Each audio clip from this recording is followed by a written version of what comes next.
இப்ப அந்த டிடிவி கொடுத்த லெட்டர் வந்து பாத்தீங்கன்னா அவர் ஃபர்ஸ்ட் வந்து டிடிவி என்ன கம்ப்ளைண்ட் பண்றாருனாக்கா இந்த லெட்டர் வந்து ஃபோர்ஜரி பண்ணிட்டாங்க, கையெழுத்தே போடல, அவரை கடத்தி வச்சிட்டாங்க அப்படிங்கிறாரு.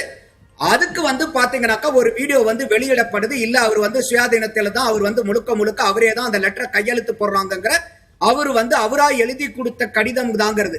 அடுத்தது அந்த கவர்னர் மாளிகை அன்னைக்கே வந்து பாத்தீங்கன்னாக்கா டிடிவி தினகரன் அவர்கள் ஏகப்பட்ட குற்றச்சாட்டுகளை சொல்லி எங்களுடைய எம்எல்ஏவை காணோம், கடத்திக்கிட்டு போயிட்டாங்க, கூட்டா கூட அட்டன் பண்ண முடியல, ஆள் கடத்தல அலங்கருக்கு அவர் போயிட்டாரு. ஆனா அவர் சொன்ன அந்த குற்றச்சாட்டுக்கு கொஞ்ச நேரத்திலேயே காமராஜர் அவர்களும் டிடிவி அவர்களும் பிரஸுக்கு முன்னாடி வந்தாங்க. அப்ப காமராஜர் எங்க இருந்தாரு, எங்க இருந்து அவர் கூட்டிட்டு வந்தாரு டிடிவி தினகரன்.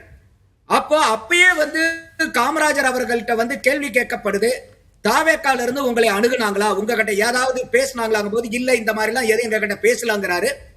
அடுத்த நாள் சட்டசபையிலேயே வந்து பாத்தீங்கன்னாக்கா அவர் வந்து முழுக்க முழுக்க ஆதரவை வந்து தன்னுடைய முழு ஆதரவை வந்து தாவேக்காக்கு சட்டசபையிலேயே கொடுக்கிறாரு. அப்ப இது எந்த இடத்துல வந்து உங்களுக்கு ஹார்ஸ் ட்ரேடிங்கிற அலிகேஷன் வருதுன்னு தெரியல.